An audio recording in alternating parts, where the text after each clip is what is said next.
네. 민수기 두 번째 강의 시작하도록 하겠습니다. 앞선 내용 중에 이제 중요한 내용 살펴보면요.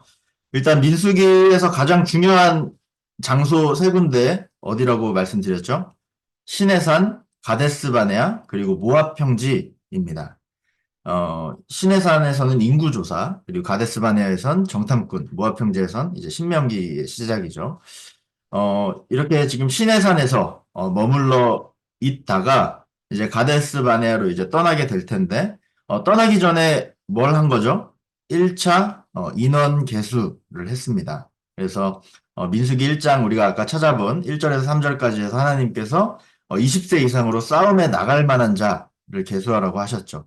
이제 그랬을 때 레위 지파를 제외하고 야곱의 11 아들과 또 요셉의 두 아들 이렇게 해서 12지파별로 이제 인원이 나왔을 때 유다가 가장 많은 74,600명 그리고 총합 싸움에 나갈 만한 군인으로 계수할 만한 자가 60만 3,550명의 인원이 계수되었다라고 우리가 함께 나눴습니다. 근데 이제 민수기라고 이름 짓고 우리가 그 인원 계수를 한 번 하면 아쉽잖아요. 그래서 인원 계수를 2차로 한 번 더 하게 되는 사건이 등장을 하는데 우리가 잠깐 이제 민수기의 말씀들을 조금 뛰어넘어서 26장으로 한번 가보도록 하겠습니다. 26장입니다. 26장 말씀을 한번 같이 볼게요. 26장의 말씀을 보시면 두 번째 인구조사라고 표제가 나옵니다. 그래서 1절, 2절을 한번 읽어볼까요? 1절, 2절 시작. 연병 후에 여호와께서 모세와 제사장 아론의 아들 엘르아살에게 말씀하여 이르시되 이스라엘 자손의 온 회중의 총수를 그들의 조상의 가문을 따라 조사하되 이스라엘 중에 20세 이상으로 능히 전쟁에 나갈 만한 모든 자를 계수하라 하시니. 네, 똑같이 이제 전쟁에 나갈 만한 자, 그렇죠? 20세 이상으로 능히 전쟁에 나갈 만한 모든 자를 또 계수하라 말씀하십니다. 첫 번째는 민수기 1장에서요. 그리고 민수기 26장에서 두 번째 인구조사가 나오는데, 자, 왜 인구조사가 두 번 나오게 될까요? 그 대상 자체가 달라졌습니다. 첫 번째는 민수기 인구조사에서 첫 번째 1장에서는 홍해를 건넌 출애굽 1세대를 대상으로 인구조사를 하게 되고요. 우리가 방금 읽은 26장에서 두 번째 인구조사는 광야에서 태어난 출애굽 2세대를 대상으로 한 인구조사입니다. 어, 이해하셨죠? 첫 번째, 홍해를 건너자마자 출애굽한 인원들이 인원 계수를 한 것이 민수기 1장 내용이고요.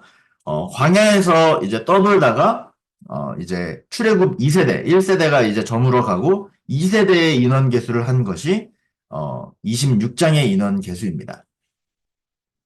그래서 1세대와 2세대의 이 지파별 인구조사 결과를 한번 우리가 비교해 보면요. 이렇게 나옵니다.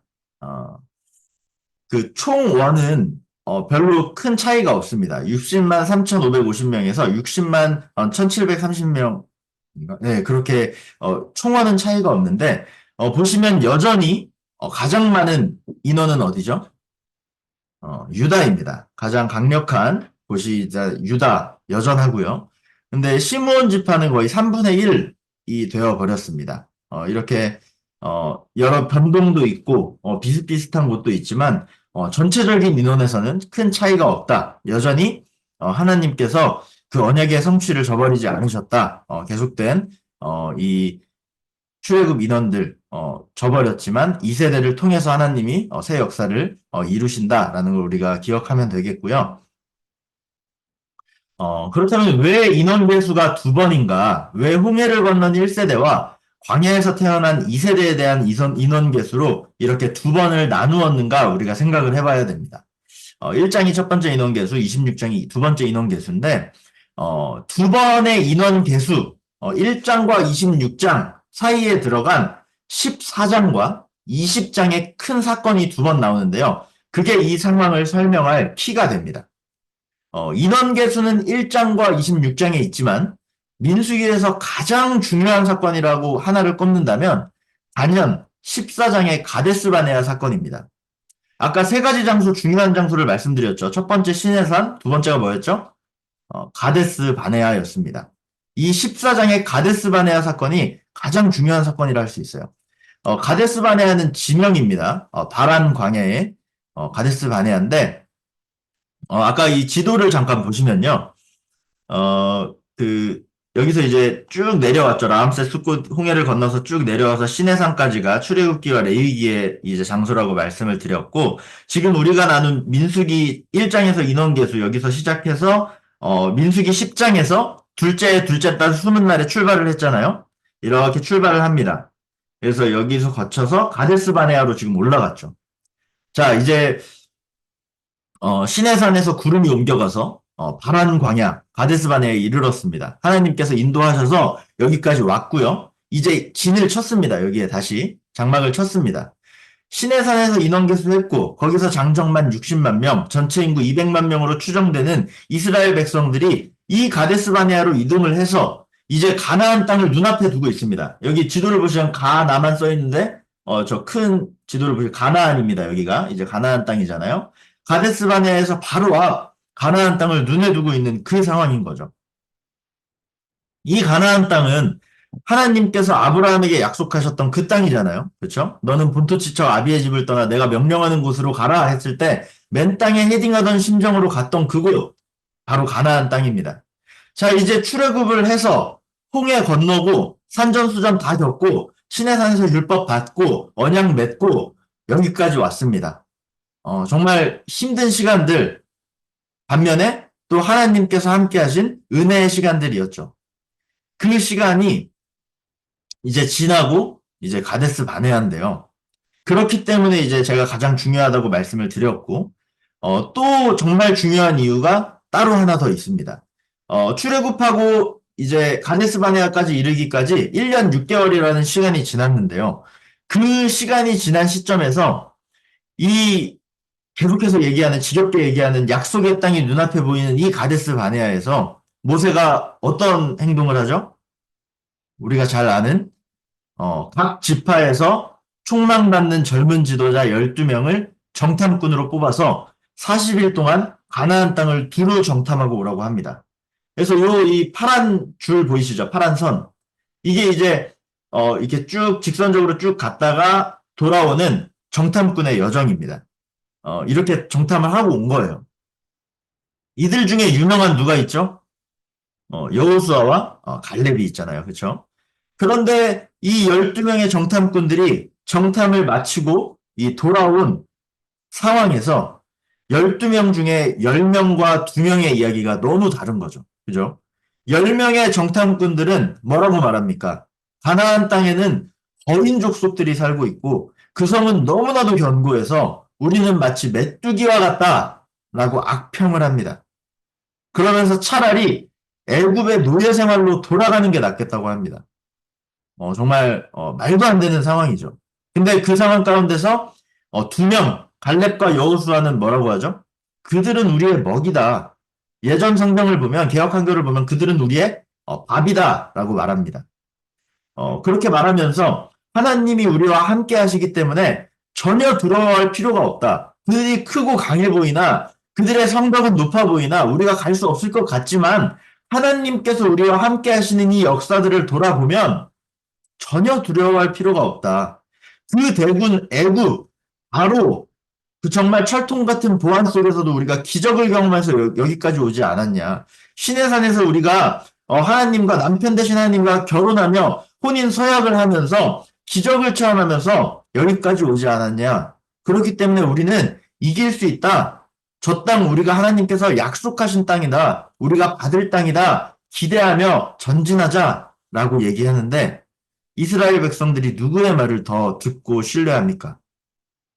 10명의 악평을 한 정탐꾼의 이야기를 듣고서 밤새도록 가데스 바네아에서 목 놓아 웁니다.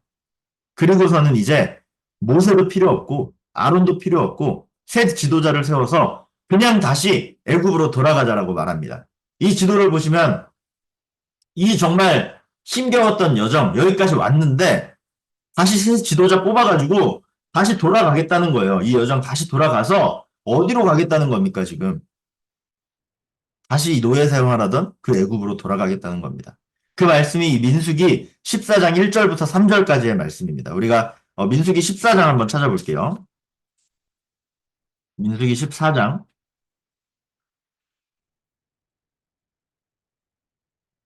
1절부터 3절까지의 말씀. 함께 읽겠습니다. 시작. 온 회중이 소리를 높여 부르짖으며 백성이 밤새도록 통곡하였더라. 이스라엘 자손이 다 모세와 아론을 원망하며 온 회중이 그들에게 이르되 우리가 애굽 땅에서 죽었거나 이 광야에서 죽었으면 좋았을 것을 어찌하여 여호와가 우리를 그 땅으로 인도하여 칼에 쓰러지게 하려 하는가? 우리 처자가 사로잡히리니 애굽으로 돌아가는 것이 낫지 아니하랴. 4절도 한번 읽어볼까요? 4절도 시작. 이에 서로 말하되 우리가 한 지휘관을 세우고 애굽으로 돌아가자 하매. 어, 사실 여호수아와 갈렙 같은 이들만 있었다면 정탐을 하고 돌아와서 잔치를 벌였을 것입니다. 저 비옥하고 풍요로운 땅이 우리가 그토록 기다리던 하나님께서 약속하시고 허락하신 그 땅이구나라는 것을 기뻐하면서 하나님께 감사의 예배를 드리고 잔치를 벌였을 것이 분명합니다. 그런데 10명의 정탐꾼들이 와서 보고한 우리는 메뚜기와 같습니다. 하나님의 자녀로서의 정체성이 아니라 메뚜기로서의 그 정체성을 얘기했을 때 이들은 지금 일어나지도 않은 일을 상상을 하고 있습니다. 3절을 보면 어찌하여 여호와가 우리를 그 땅으로 인도하여 칼에 쓰러지게 하려 하는가? 하나님이 이 땅으로 인도해서 칼에 쓰러지게 하셨습니까? 아니죠. 우리 처자가 사로잡혔습니까? 안 사로잡혔습니다. 일어나지도 않은 상황을 이미 일어난 것처럼 하나님께서 우리를 사지로 몰아넣었다. 하나님이 우리를 죽이려고 한다. 이게 뭐냐? 우리가 개고생했다. 라고 후회하면서 지금 모세를 원망하고 하나님을 원망하고 있다는 거죠. 이게 무슨 말이냐면요. 이들은 지금 1년 전에 시내산에서 하나님과 언약을 맺었던 그 혼인서약, 그 약속을 지금 파기하겠다는 거예요. 이혼하자는 겁니다. 10가지 재앙과 홍해 도하 등등 말로 설명할 수 없는 그 하나님의 정말 엄청난 능력을 경험하고서 그 위대한 여정을 함께하고서 출애굽의 그 시점을 이스라엘의 첫 달 첫날로 삼아서 유월절을 지키게 하고서도 이걸 지금 잊어버린 거예요. 시내산에 이르러서 율법을 받고 언약을 받고 여기까지 이르는 시간이 아까 얼마나 걸렸다고 했죠? 1년 6개월이라고 말씀드렸습니다. 1년 6개월이 긴 시간인가요? 수십 년, 수백 년도 아니고 1년 6개월입니다. 애굽에서의 그 고통을 견뎌낸 시간이 대민족을 이뤄낸 시간이 400년 넘는 시간이었습니다. 근데 그 긴 시간을 뒤로 하고 이 1년 6개월의 시간, 정말 하나님의 역사를 경험한 이 1년 6개월의 시간을 지금 버리겠다는 거예요. 잊어버렸다는 거예요. 지금 제사장 나라고 거룩한 백성이고 다 필요 없다는 겁니다. 그냥 옛날로 돌아가겠대요. 근데 그 옛날이 영광스러운 날도 아닙니다. 그 옛날이 어떤 날입니까? 애굽의 노예로 있던 처참한 비참한 그 상황으로 지금 돌아가겠다는 거죠. 한번 생각해 보세요. 애굽의 노예 생활에서 구원해주고 수백 년 전 위대한 믿음의 조상으로부터 이어져 온 이 약속의 땅 가나안을 코앞에 둔 상황에서 다시 애굽으로 돌아가겠습니다. 라고 하는 말이 되는 소리입니까?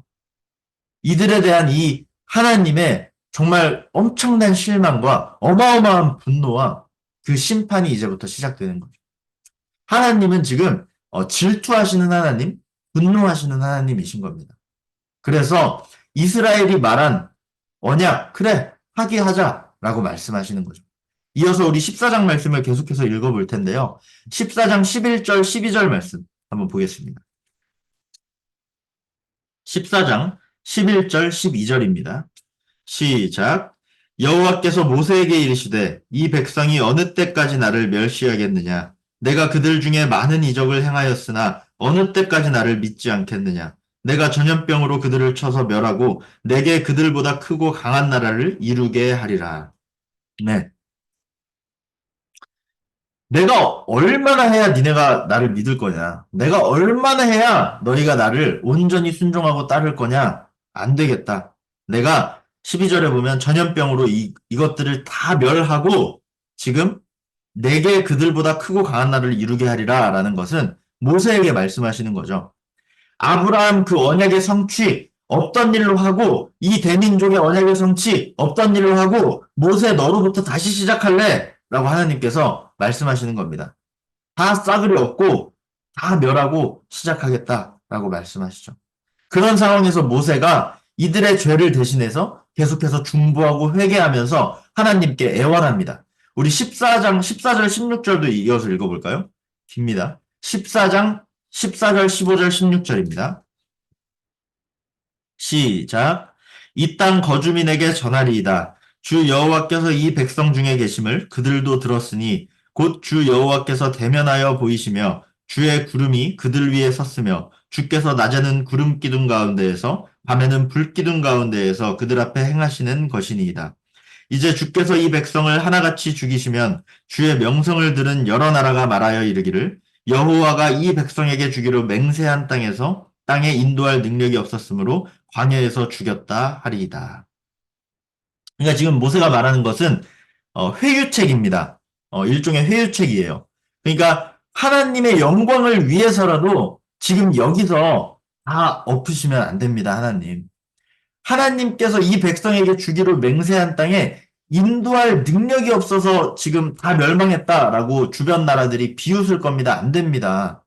하나님 이렇게 말하는 겁니다. 계속된 이 모세의 정말 간구에 대해서 하나님께서 다행히 마음을 돌이키시는데 우리가 19절, 20절도 14장 19절, 20절도 이어서 읽겠습니다. 19절, 20절입니다. 시작. 구하옵나니 주의 인자의 강대하심을 따라 이 백성의 죄악을 사하시되 애굽에서부터 지금까지 이 백성을 사하신 것 같이 사하시옵소서. 여호와께서 이르시되 내가 내 말대로 사하노라.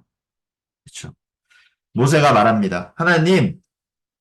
하나님께서 지금까지 보여주신 것도 정말 무한한 오래 참음과 사랑이지 않으셨습니까? 지금까지 우리에게 베푸신 대로 지금 이 죄도 우리에게 사하여 주시옵소서라고 말할 때 하나님께서 내가 네 말대로 용서해 주겠다라고 말씀하시죠. 이렇게 당장의 심판을 피해갔지만 하나님께서 그냥 넘어가진 않으십니다. 앞으로 닥칠 징벌에 대해서 말씀하시죠. 그 내용이 이제 이어지는 14장 28절부터 35절까지의 말씀인데요. 우리가 계속 읽고 있는데 28, 29, 30절도 함께 읽겠습니다. 28, 29, 30절 읽겠습니다. 시작. 그들에게 이르기를 여호와의 말씀에 내 삶을 두고 맹세하노라. 너희 말이 내 귀에 들린 대로 내가 너희에게 행하리니 너희 시체가 이 광야에 엎드러질 것이라. 너희 중에서 20세 이상으로서 계수된 자, 곧 나를 원망한 자 전부가 여분네 아들 갈렙과 눈의 아들 여호수아 외에는 내가 맹세하여 너희에게 살게 하리라 한 땅에 결단코 들어가지 못하리라. 네, 무슨 말인지 아시겠죠? 니들 애굽의 종살이가 차라리 낫다고 했죠? 낫다고 했지? 광야에서 죽는 게 차라리 낫다고 했지? 그래, 1세대 너희들 약속의 땅을 보지 못하고 니들이 말한 대로 여기서 다 죽게 될 거야. 라고 말하는 겁니다. 그 중에 언약을 잊지 않고 믿음으로 고백했던 여호수아와 갈렙만 그 땅에 들어가게 되리라고 말씀하죠. 그리고 이어서 이제 두 번째 34절, 35절 이제 중요한 말씀입니다. 자, 34절, 35절 한번 읽어보겠습니다. 시작. 너희는 그 땅을 정탐한 날 수인 40일의 하루를 1년으로 쳐서 그 40년간 너희의 죄악을 담당할지니 너희는 그제서야 내가 싫어하면 어떻게 되는지를 알리라 하셨다 하라. 나 여호와가 말하였거니와 모여 나를 거역하는 이 악한 온 회중에게 내가 반드시 이같이 행하리니 그들이 이 광야에서 소멸되어 거기서 죽으리라. 네, 여기서 이제 출애굽 이후 광야 40년의 계산이 나오는 겁니다. 그렇죠? 너희는 그 땅을 정탐한 날 수인 40일에 하루를 1년으로 쳐서 40년이라고 계산을 하신 거죠. 가데스 바네아 지역에서 파견해서 정탐꾼이 가나안 땅을 40일 동안 정탐했죠. 그 40일의 기간 동안 이들은 하나님의 약속의 땅에 대한 비전과 감격을 느낀 것이 아니라 실패와 절망과 불신앙이 새겨져 버렸다는 거예요. 그래서 그 40일을 하루에 1년으로 환산해서 40년의 광야 생활을 돌게 하신 것입니다. 그래서 아까 지도를 보면 자, 가데스 바네아에 왔어요. 그쵸? 지금 정탐꾼들이 요 이제 산지길, 지름길로 가면 금방입니다. 가나안 땅. 근데 이 길로 하나님께서 가지 못하게 하시고 40일 정탐일을 하루에 1년으로 쳐서 40년을 여기서 방황하게 하시는 겁니다. 광야 뺑뺑이입니다. 가나안 땅을 코앞에 두고 들어가지 못하고 다시 그 주변을 돌게 된 거죠. 자, 이제 1세대와 2세대를 무자르듯이 잘라서 계수할 수 있게 된 배경이 보이시죠? 네. 출애굽해서 나와가지고 시내산에서 1세대가 계수를 했는데 지금 광야에서 40년 이제 뺑뺑이를 돌면서 다 죽게 되는 겁니다. 그리고 그 사이 성장한 광야 세대 2세대를 26장, 우리가 아까 읽은 26장에서 다시 계수하게 되는 거죠. 여기서 우리가 이 내용을 이해하면서 다시 한번 생각해 볼 것은 이 정탐꾼 사건에 대해서 하나님은 왜 이렇게 심각한 반응을 일으키셨는가입니다. 왜 하나님께서 이렇게까지 다 멸하겠다 작정하셨을까요? 이게 지금까지 그들이 행해온 단순한 도덕적 불순종의 문제일까요? 그렇지 않다라는 겁니다. 우리가 첫날 나눴던 성경을 보는 관점, 그 관점과 연결시켜서 이 광야에서의 정탐꾼 사건을 우리가 보아야 합니다. 이들은 세상의 많은 나라 가운데 하나님 나라 백성이 가져야 할 태도, 그 존재 의의를 자각하지 못한 거예요. 지금까지 인도에 오신 이 하나님의 구원 역사와 위대하신 그 능력을 보고도 하나님을 전적으로 신뢰하지 못하고 스스로 메뚜기와 같다고 자신들을 낮추고 하나님을 한계에 가두는 이 어리석은 태도, 전혀 하나님 나라 백성 같지 않은 이 얕은 믿음에 하나님께서는 너무나도 실망하신 것입니다. 무슨 말인지 이해가 되시죠? 그 정말 민수기라고 이름 지어진 성경 안에서 두 번의 중요한 인원계수 내용 사이에 자리하고 있는 이 가데스 바네아 정탐꾼 사건을 우리가 그래서 잘 기억해야 됩니다. 1번 홍해를 건넌 출애굽 1세대와 2번 광야에서 태어난 출애굽 2세대 사이에 이 이유, 중요한 키를 가지고 있는 14장 가데스 바네아 사건, 정탐꾼 사건입니다.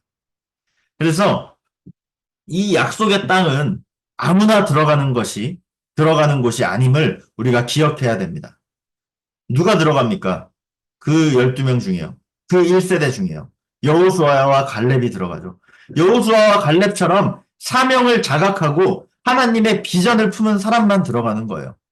우리 또한 이 세상을 살아갈 때 거대해 보이는 세상 앞에 굴복하는 것이 아니라 더 위대하신 하나님의 백성이라는 그 정체성을 가지고 하나님의 비전을 품고 하나님이 우리 삶 가운데 허락하신 그 땅, 비전, 계획, 언약을 차지할 수 있기를 소망합니다. 이게 14장의 가데스 바네아 사건이고요. 이제 넘어가서 20장의 사건을 우리가 한번 보겠습니다. 20장. 네. 20장으로 한번 넘어가서 우리가 한번 볼게요. 아까 2차 인원 계수가 몇 장에서 나온다고 했죠? 26장입니다. 그래서 20장에서부터는 슬슬 홍해를 건넌 1세대들이 정리되는 모습들을 보여줍니다. 이 정리가 다 되어야 2세대 계수를 하겠죠. 그래서 이제 정리가 되는데 20장 먼저 1절을 한번 성경 말씀을 한번 읽겠습니다. 20장 1절 시작. 첫째 달에 이스라엘 자손 곧 온 회중이 신광야에 이르러 백성이 가데스에 이르더니 미리암이 거기서 죽음에 거기에 장사되니라. 네. 가데스 바네아 사건이 14장이었잖아요. 그 14장 후에도 20장에 이르기까지 여러 일들이 일어납니다. 모세와 아론의 리더십에 거역했다가 반역을 일으켰다가 난리가 나고 뭐 이런 역사들이 있는데 그것들을 이제 뛰어넘어서 20장을 우리가 본 건데 20장은 이제 새로운 시작이라고 할 수 있습니다. 14장에서 그 40년의 광야 생활을 말씀하셨죠. 40일 하루를 1년으로 쳐서 그리고 14장에서 20장까지 넘어오면서 시간적으로는 38년의 시간이 흐른 거예요. 그래서 20장부터는 하나님께서 말씀하신 광야의 40년 세월이 거의 찬 후에, 거의 채워진 후에, 그러니까 출애굽 1세대들이 퇴장하는 시점인 것입니다. 그래서 아까 우리가 지도를 기억하면 출애굽에서 지도를 잠깐 볼까요? 자, 출애굽해서 시내산까지 이르러서 시내산에서 이 가데스 바네아에 이르기까지 1년 6개월의 시간이었습니다. 그렇죠? 그리고 이 40년 광야 뺑뺑이를 하나님께서 말씀하시고 여기서 이제 38년 정도가 지난 거예요. 그러니까 38년 더하기 1년 6개월이면 어떻게 된 거죠? 지금 거의 40년이 거의 다 찬 겁니다. 네. 이제 거의 다 찼어요. 그리고 38년 전 광야에서의 방황과 죽음을 예고받았던 그 장소, 가데스 바네아에 다시 이르게 된 거죠. 네. 다시 여기에 이르게 된 겁니다. 여기에 이르러서 지금 누가 죽죠? 20장 1절 말씀을 보면 미리암이 죽었습니다. 그렇죠? 미리암이 누구예요? 모세의 누나입니다. 말씀드린 것처럼 20장부터 출애굽 1세대의 리더십들이 하나하나 퇴장하는 겁니다. 리더십들의 죽음을 차례차례 기록하면서 그 세대의 끝을 알리고 있는 거죠. 그래서 28절을 보면 아론이 퇴장합니다. 우리 20장 28절 한번 읽어볼까요? 시작. 모세가 아론의 옷을 벗겨 그의 아들 엘르아살에게 입히매 아론이 그 산 꼭대기에서 죽으니라. 모세와 엘르아살이 산에서 내려오니 온 회중 곧 온 회중 곧 이스라엘 온 족속이 아론이 죽은 것을 보고 그를 위하여 30일 동안 애곡하였더라. 네, 라고 말합니다. 네. 미리암이 죽고 지금 또 누가 죽었습니까? 네. 아론이 죽었습니다. 이렇게 리더십들이 계속해서 퇴장하는 장면들이 기록되어 있죠. 그리고 20장에서 하나 더 중요한 것은 가데스 바네아에서 약속의 땅을 바라보고 서 있던 그들, 그쵸? 지금 가데스 바네아에서 약속의 땅을 바라보고 서 있던 그들, 이제 40년의 시간이 지났잖아요. 그럼 이제 어떻게 돼야 되죠? 시간 다 채웠으니까 가나안 땅으로 이제 직행하면 되는 거잖아요. 그렇죠? 그러면 이제 요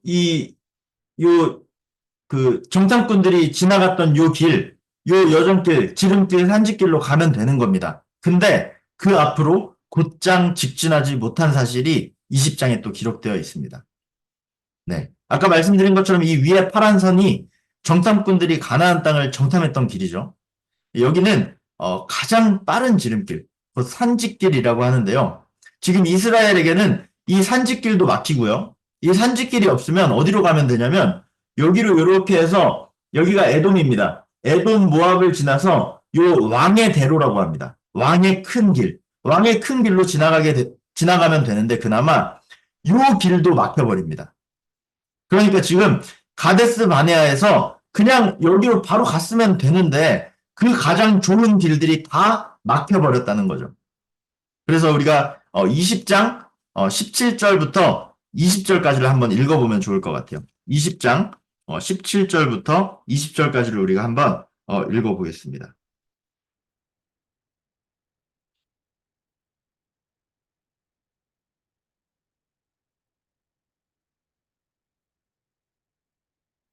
네, 한번 읽어보겠습니다. 시작.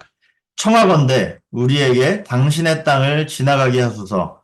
우리가 밭으로나 포도원으로 지나가지 아니하고 우물물도 마시지 아니하고 왕의 큰 길로만 지나가고 당신의 지경에서 나가기까지 왼쪽으로나 오른쪽으로나 치우치지 아니하리이다 한다고 하라 하였더니 에돔 왕이 대답하되 너는 우리 가운데로 지나가지 못하리라. 내가 칼을 들고 나아가 너를 대적할까 하노라. 이스라엘 자손이 이르되 우리가 큰 길로만 지나가겠고 우리나 우리 짐승이 당신의 물을 마시면 그 값을 낼 것이라. 우리가 도보로 지나갈 뿐인즉 아무 일도 없으리이다 하나 그는 이르되 너는 지나가지 못하리라 하고 에돔 왕이 많은 백성을 거느리고 나와서 강한 손으로 막으니. 네, 그러니까 완전히 가로막혔다는 것을 지금 기록하고 있는 것입니다. 에돔은 나름 형제 국가죠. 그렇죠? 우리가 아는 것처럼. 그런데 여기로 좀 지나가게 해달라고 합니다. 아무 피해도 안 줄 거고, 어떻게까지 말하냐면, 오른쪽으로나 좌로나 우로나 치우치지도 않고, 진짜 쥐 죽은 듯이 조용히 지나갈게요. 제발 좀 그냥 지나가게만 해주세요라고 부탁을 하는데, 지금 에도왕이 뭐라고 하죠? 내가 칼을 들고 너를 대적할 거야. 절대 지나갈 생각도 하지 마. 19절에서는 내가 물이라도 마시면 돈도 다 낼게요. 제발 그냥 지나가기만 해주세요. 그러는데 또 강한 손으로 막았다라고 말합니다. 결국에 삥 돌아서 가게 되는 여정이 이 지도에서 이렇게 보시면 가데스 바네아에서 가나안 땅으로 직행하지 못하고 피해서 이렇게 갔다가 올라가는 겁니다. 또 다시 뺑뺑이의 여정인 거죠. 그래서 이 에돔, 모압, 암몬 순으로 여기가 자리를 잡고 있거든요. 에돔, 모압, 암몬 이렇게 자리 잡고 있는데 여기를 피해서 이렇게 돌아가는 겁니다. 무슨 말인지 아시겠죠? 이렇게 돌아가는 거예요. 부딪히지 않으려고요. 그래서 21장부터 25장까지는 이 가데스 바네아에서 이 모압 평지까지 이르는 과정에서 생긴 여러 가지 에피소드를 담고 있습니다. 다른 지도를 이제 보시면은 이게 좀 이해가 쉬울 것 같은데, 자, 에돔, 모압, 암몬이죠. 얘네를 부딪히지 않으려고 이렇게 지나갔다는 겁니다. 21장에는 그 중간에 이제 불뱀과 못뱀 사건도 나오는데요. 다들 잘 아시죠? 이제, 불평불만하고 또 모세에게 이제 그렇게 했을 때 하나님께서 불뱀을 보내셔서, 이스라엘 백성들에게 이제 심판을 하셨는데, 그때 이제 이스라엘 백성들이 부르짖을 때 이제 놋뱀을 만들어서 그걸 달고, 이제 그걸 보면 낫게 되는 그 역사가 있었던 것이 21장에 이제 기록되어 있고요. 그런 일들을 지나면서 어떻게든 이 에돔, 아까 칼을 들고 너를 대적할 거야 하니까 이제 지나갑니다. 어떻게든 살살살살 피해 가요. 모압도 이제 다 피해 갔는데 요 사이에서 또 다른 장애물을 만납니다. 왜 장애물을 만나느냐? 우리가 지도를 보면 이해할 수 있는 게, 자, 보세요. 여기 가데스 바네아에서 가나안으로 직행하면 됐어요. 그쵸? 근데 이게 막혔다는 거 아닙니까? 이게 막히니까 요렇게 돌아갔어요. 돌아갔지만 결국 가나안을 가기 위해선 어디로 지금 가야 돼요? 서쪽으로 가야 됩니다. 지금 왼쪽으로 가야 되죠. 그러니까 얘네를 피해서 이렇게 돌아서는 왔지만 모압과 암몬 사이 여기를 지나가야 된다는 거예요. 여기 요단강을 건너야 지금 가나안 땅이라는 겁니다. 그러니까 결국에 한 번은 부딪혀야 된다는 거죠. 그래서 이제 서쪽으로 여기까지 이제 피해 올라갔다가 서쪽으로 확 틀어서 여기로 들어갔는데 꺾어 들어간 거기서 아모리 족속이 진을 치고 있었던 겁니다. 네. 그래서 아모리 족속한테도 얘기를 합니다. 에돔한테 아까 부탁했던 것처럼 정말 피해 안 주고 조용히 지나갈 테니까 제발 봐주세요, 봐주세요 얘기를 합니다. 근데 그들이 그거를 용납하지 않죠. 또 똑같이 칼을 들고 대적할 거야 하면서 이번에는 더 득달같이 달려듭니다. 전쟁을 하고자 달려들어요. 그러니까 여기서 조용히 정말 지나가고 싶었는데 어쩔 수 없이 전쟁을 하는 과정이 여기 이제 기록되어 있는 겁니다. 민수기 21장 21절을 한번 볼까요? 자, 21장 21절부터 우리가 23절까지만 읽어보겠습니다. 시작.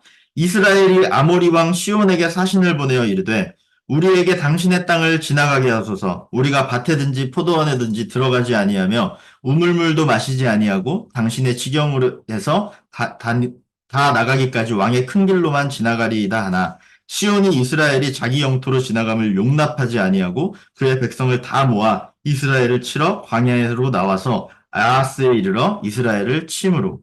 자, 거의 21절, 22절은 우리가 거의 한번 본 말씀인 것만 같은, 그쵸? 에돔에게 했던 부탁 그대로 하고 있습니다. 그냥 조용히 지나만 갈게요 하는데 에돔 왕보다 한술 더 떠서 이 아모리 왕 시온이 용납하지 않고 백성을 다 모아서 이스라엘을 치러 나왔다는 겁니다. 그래서 전쟁이 벌어졌다는 거예요.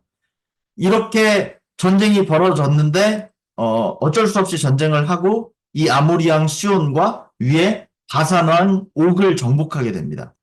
지도를 보시면 여기서 아모리 왕 시온 그리고 이번에 바산 왕 옥을 정복하고 뜻밖의 이제 가나안에 들어가기 전에 먼저 땅을 차지하게 되죠. 그래서 이제 그리고 나서 모압 평지에 이르게 되는데요. 이때 차지한 땅들이 바로 이 요단이죠. 요단 동편 길르앗 땅입니다. 우리 길르앗 많이 들어보셨죠? 요단 동편 길르앗 땅. 여기가 바로 이 아모리와 이제 그 바산 왕 옥과 싸워서 차지한 땅입니다. 그래서 이제 여기까지 왔으면 됐나 싶었는데 산 넘어 산이라고 이 진격하는 이스라엘의 소식을 들은 옆나라 모압 왕 발락이 이제 걱정을 합니다. 이 모압 왕 발락이 쟤네가 저러다가는 이 근방 땅을 다 차지하겠는 거죠. 너무 기세가 좋은 겁니다. 그래서 어쩌지 하다가 어떻게 하죠? 술사 발람을 섭외합니다. 그렇죠? 그래서 이스라엘을 저주하기로 마음먹은 거죠. 이건 이제 말하는 나귀 유명한 사건이죠. 그래서 그를 통해 저주하면서까지 이스라엘이 멸망하기를 바랬는데 이 모아방 발락이 그렇게까지 이 저주하면서까지 이들이 망하기를 바랬던 이유는 이스라엘이 자신들을 위협하기 때문도 있었지만 또 다른 이유도 있습니다. 좀 전에 그들이 쳐서 차지한 이 아모리 땅이 원래는 모압 땅이었거든요. 이 아모리 땅이 모압 땅이었는데 아모리한테 뺏겼었는데 아모리 땅이 결국 지금 누구 땅이 된 거예요? 이스라엘 땅이 된 거죠. 그러니까 원래 저게 우리 땅인데 해서 부글부글하고 있다가 발람을 통해서 저주하고 이스라엘이 멸망하면 우리가 다시 그 땅을 차지하자라는 생각으로 지금 이제 발람을 섭외한 겁니다. 그런데 하나님께서 이 발락의 계략을 그냥 두십니까? 두지 않으시죠. 이 나귀를 통해서 발람을 돌이키시고 나귀가 이제 말을 하고 또 천사를 통해서 발람을 깨우치셔서 결국에 이스라엘을 향한 축복의 메시지만 전하게 하죠. 그 내용이 이 민수기 22장부터 24장까지의 내용입니다. 22장부터 24장까지의 내용. 발람과 발락의 내용입니다. 그리고 이제 아까 나눴던 26장 뭐죠? 광야에서 태어난 출애굽 2세대의 인원계수. 2차 인원계수가 시작되는 거죠. 이렇게 모세의 세대에서 어디의 세대로 넘어가게 됩니까? 여호수아의 세대로 넘어가게 되는 겁니다. 세대 교체입니다. 그곳이 바로 모압 평지, 신명기의 말씀이 선포되는 것입니다. 이제 이들은 모압 평지에서 가나안 땅에 들어가게 될 것입니다. 가나안 땅에 들어가는 이 여정 정말 험난하죠. 우리가 지금 한두 시간 나눠도 이렇게 정말 우여곡절 많은 상황인데 이 40년의 뺑뺑이를 돈 이들에게 얼마나 많은 시련과 시험이 있었을지 우리가 정말 얼마나 힘들었을지 상상할 수조차 없습니다. 그런데 그런 상황들을 누가 자초한 거예요? 안타깝게도 본인들이 자초했다는 게 문제인 거죠. 결국에 원망하고 불평했던 이 하나님을 시험했던 1세대들은 다 광야에서 엎드러져 죽었습니다. 대표적으로 그 미리암이 죽었고 아론이 죽었다라고 말하죠. 그리고 모세 또한 가나안 땅을 보지 못하고 들어가지 못하고 신명기에서 죽게 되는데 대표적인 이들만 얘기해서 그렇지 1세대는 이미 이제 광야에서 다 죽었습니다. 그리고 이제 2세대를 이제 일으키셔서 가나안 땅으로 가시는 거죠. 1세대가 다 죽었지만 그럼에도 불구하고 하나님의 신실하심을 통해서 출애굽 2세대들이 꾸려져서 이제 다시 가나안 땅을 코앞에 두고 있다는 거죠. 가나안 땅이 바라다 보이는 그 모압 평지 아라바 광야에 서 있는 겁니다. 그래서 이제 27장부터 36장까지 이 후반부 내용은 이 짧은 에피소드들과 더불어서 레위기에서 이미 언급된 그 율법과 절기에 대한 몇 가지 내용들이 소개되고 있습니다. 그리고 특별히 이 31장에서는 이 모세의 후계자인 여호수아가 미디안 족속을 격파하는 내용, 그리고 아론의 아들인 엘르아살과 그의 아들 비느하스의 활약 등이 소개가 됩니다. 31장을 한번 펼쳐볼까요? 네. 31장을 보면은 이제 여호수아가 그들을 이제 그 이기고 그런 것들이 나오는데 우리가 7절, 8절, 9절 이 한번 7절, 8절만 읽어보겠습니다. 시작. 그들이 여호와께서 모세에게 명령하신 대로 미디안을 쳐서 남자를 다 죽였고 그 죽인 자 외에 미디안의 5왕을 죽였으니 미디안의 왕들은 에위와 레겜과 수르와 후르와 레바이며 또 부월의 아들 발람을 칼로 죽였더라. 저 보시면 이제 그 여호수아가 미디안 족속의 이 5왕을 죽이는 장면, 그리고 뒷부분을 보면 아까 말한 대로 아론의 아들인 엘르아살과 그의 아들 비느하스가 그 활약하는 장면을 보여주면서 이걸 왜 여기서 보여주느냐? 계속된 세대 교체를 암시하는 겁니다. 이제 모세 때는 저물어 가고 아론도 죽었고 미리암도 죽었고 이제 새 리더 여호수아와 그 자손의 세대에서 이제 정복하는 시간이 시작될 것이다 라는 것을 알려주는 거죠. 이렇게 민수기를 마칠 텐데요. 함께 나눈 내용들을 이해하면서 이제 우리가 지금 나눈 내용들을 이해하면서 이 민수기를 읽어보면 민수기가 더 잘 읽혀지고 그 당시의 상황이 눈에 보이실 거라 생각을 합니다. 우리가 그 민수기 내내 계속해서 대조되는 장면들이 연출되는 걸 우리가 보게 되는데요. 두 가지입니다. 두 땅이 보이는 겁니다. 사람의 생존을 위협하는 광야, 그리고 반대로 풍요로움과 평안이 있는 약속의 땅. 그 두 가지를 우리가 보게 되는 거죠. 며칠이면 들어갈 수 있었던 그 땅을 목전에 두고 수십 년을 방황하는 이들의 모습을 우리가 보게 됩니다. 비록 근접한 땅이기는 하지만, 그쵸? 지도를 보면 이 가데스 바네아와 가나안 바로 앞입니다. 근데 근접한 땅이지만 한 곳은 마음 놓고 휴식을 취할 수 없는 땅이고 다른 한 곳은 진정한 안식을 누릴 수 있는 땅입니다. 그러나 이 이스라엘이 약속의 땅에서 풍요와 안식을 누리기 위해서는 먼저 위협과 위기의 땅을 지나야만 합니다. 그 과정이 그려지는 성경이 바로 이 민수기죠. 아쉽게도 이 하나님을 불신한 그들은 이 땅의 것들을 누릴 수 있는 그 첫 번째 기회를 스스로 걷어찼습니다. 그래서 그것을 제가 첫 번째 시간에 뭐라고 말했죠? 광야에서 이스라엘 백성들 기준으로는 실패다. 대실패다라고 말했습니다. 아브라함에게 이미 약속된 그 땅이었지만 그들이 하나님 앞에 순종할 때라야 허락받을 수 있는 땅이 바로 약속의 땅 가나안입니다. 아무나 받을 수 없다고 말씀드렸습니다. 하나님을 불신하고 하나님의 그 능력을 믿지 못하는 이들에겐 허락되지 않는다는 것이죠.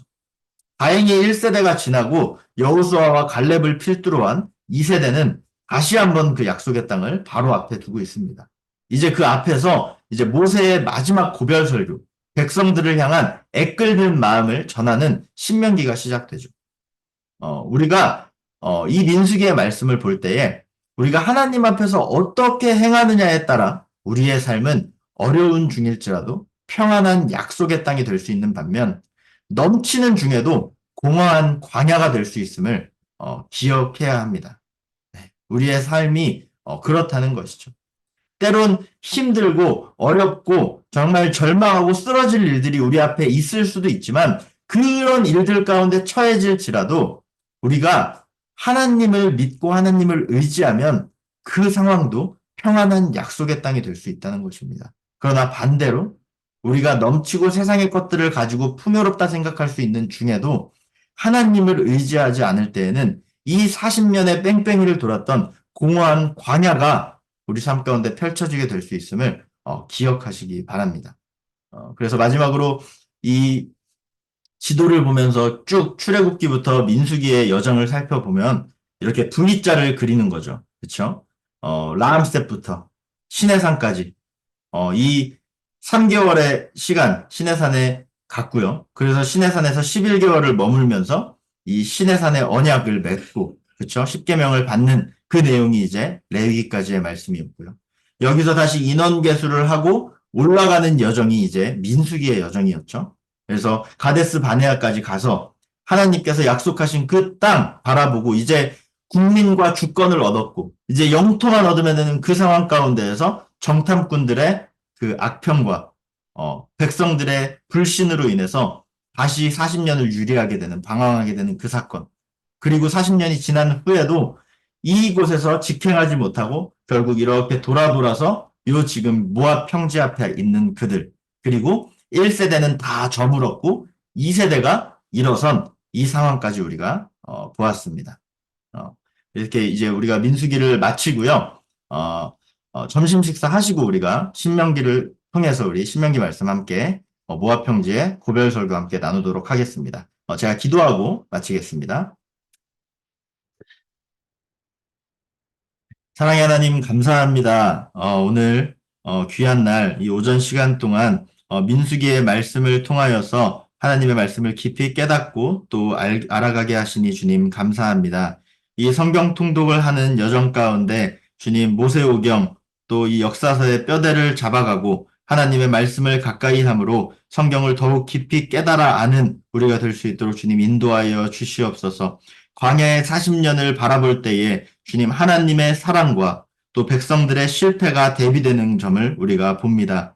주님, 우리는 주님 앞에 신실하게 온전한 순종으로 바로 섬으로 말미암아 주님이 주시는 약속의 땅을 바라보고 주님의 비전을 품고 가는 그리스도인으로 살아갈 수 있도록 주님 인도하여 주옵소서. 그리하여 이 세상의 삶이 때론 고되고 힘들고 지칠지라도 하나님으로 말미암아 축복과 평안과 풍요를 누리는 귀한 삶이 될 수 있도록 주님 우리를 붙들어 주시옵소서. 마치는 시간까지도 주님 함께하여 주셔서 점심시간 잘 보내고 또한 신명기 또한 주님의 지혜로 함께 나눌 수 있도록 허락하여 주시옵소서. 감사드리며 예수님의 이름으로 기도합니다. 아멘.